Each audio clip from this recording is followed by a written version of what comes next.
Hai teman-teman semua, kembali lagi di channel Pendapat Joseph. Hari ini saya akan melakukan review pertandingan Roma melawan Milan. Pertandingan ini dimainkan di Olimpico Stadium dan dimenangkan oleh Roma dengan skor 2-1. Apa yang terjadi di pertandingan ini? Di pertandingan ini pertandingan ini menunjukkan bahwa Milan bermain dengan gayanya sendiri, memainkan sayap, umpan pendek, melakukan beberapa liuk untuk memusingkan pemain pertahanan Roma, dan posisinya adalah bagaimana di tengah itu sebagai pendorong. Tapi jadi ada satu masalah yang sangat penting, adalah bagaimana melawan Roma yang sangat lihai dengan gaya Mourinho. Sudah terbiasa dengan gaya Mourinho, ditambah perubahan kecil yang dilakukan Daniel De Rossi baik itu menyerang dan bertahan, menyebabkan gaya Milan ini menjadi gampang sekali. Mudah sekali pemain seperti Pulisic, Rafael Leao, dan Gio itu mudah sekali dipatahkan gaya permainannya. Roma hanya melakukan menutup ruang, membatasi ruang gerak, melakukan tackle yang mengarah ke benar-benar kaki yang menggiring bola, melakukan clash, pertemuan badan dengan badan yang menyebabkan beberapa pemain Milan kalah postur.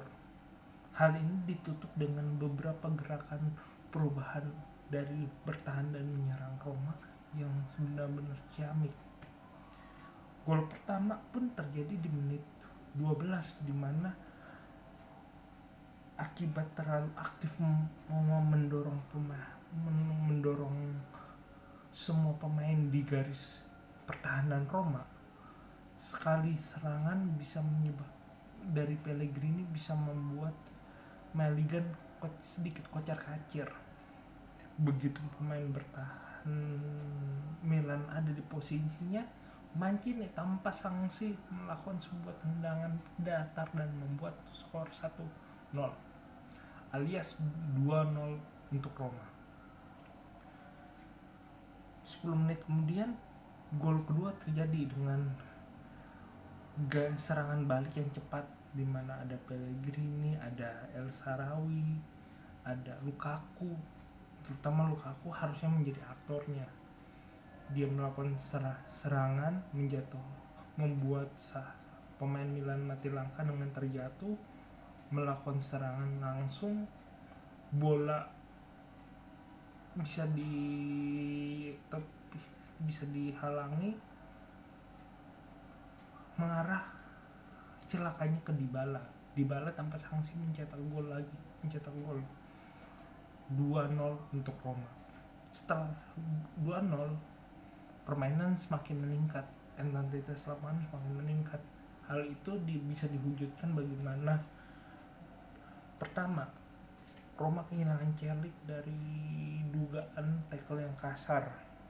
Kita bisa berdebat karena di satu sisi tackle itu tidak mengenai kaki Leao, kedua adalah intensi panas yang bisa terjadi dari kegagalan itu, karena Roma memang bermain benar-benar ingin menjatuhkan Milan, karena semakin Milan menguasai bola dan kaki, semakin peluang Roma kebobolan semakin tinggi, karena kualitas dan skillnya Roma pemainnya tuh lebih di bawah Milan. Saya harus mengatakan itu. Tapi yang di pertandingan ini tiba-tiba pemain Milan begitu Roma kurang pemain, mereka makin semangat. Tetapi sama dengan kejadian di leg pertama, mereka tidak benar-benar bisa fokus dalam kreativitas, seperti halnya kata Chef Juna. Sekali tidak fokus, see what you happen. Lihat apa yang terjadi, itu yang terjadi. Milan memang bisa menguasai bola, tetapi menguasai bola sedikit bisa menguasai pertandingan, tetapi sekali Roma melakukan pertahanan, sangat mudah bagi Roma untuk benar-benar mematahkan Milan secara open play. Babak kedua ditutup 2-0. Celakanya di babak kedua Roma di awal pertandingan sampai menit 70 sampai 20 menit babak pertama, 20 menit babak kedua, Roma bisa membuat pertahanan Milan kesulitan. Habis itu ya 3 menit-menit yang akhir adalah bagaimana Milan sama Roma berbagi gaya menyerang. Tetapi ya Roma begitu sudah unggul 20 menit pertandingan, ya mereka menurunkan intensitas serangan dan mulai berfokus diri dalam sisi pertahanan.